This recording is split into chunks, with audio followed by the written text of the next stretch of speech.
السلام علیکم ورحمۃ اللہ وبرکاتہ۔ کسی نے سوال کیا کہ میری دادی بہت ضعیف ہیں اور روزے نہیں رکھ سکتی، اب ان کے لیے کیا حکم ہے؟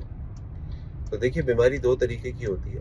ایک بیماری ایسی ہوتی ہے جو ٹیمپریری ہوتی ہے، ایک شخص ہے بخار ہو گیا، کوئی ایسی چیز ہو گئی، وہ ایک دن، دو دن، 4 دن، 8 دن روزہ نہیں رکھ پا رہا، لیکن انشاءاللہ صحیح ہو جائے گا۔ تو اس کے لیے تو حکم یہی ہے کہ رمضان کے بعد اگلے رمضان سے پہلے تک وہ اپنے روزوں کو کمپلیٹ کر لیں۔ لیکن ایک ایسا بیمار ہے جو بہت ضعیف ہو گیا ہے اور اب دوبارہ صحیح ہونے کی، یعنی وہ طاقت آنے کی امید نہیں ہے۔ جیسے ابھی مسجد میں ہم سے کسی نے پوچھا کہ جی مجھے گردوں کی پرابلم ہے، ہر 2 گھنٹے کے بعد مجھے پانی پینا پڑتا ہے ورنہ شدید پین ہو جاتا ہے، تو ڈاکٹر نے مجھ سے کہا روزہ نہیں رکھ سکتے۔ اب یہ دائمی بیماری ہے، یہ ریکوریبل نہیں ہے، واللہ عالم، کہ اللہ کرے اس کے گردے صحیح ہو جائیں۔ تو ایسے شخص کے لیے حکم یہ ہے کہ وہ اپنے روزوں کا فدیہ ادا کر دے۔ ابھی فدیہ کب ادا کرنا ہے؟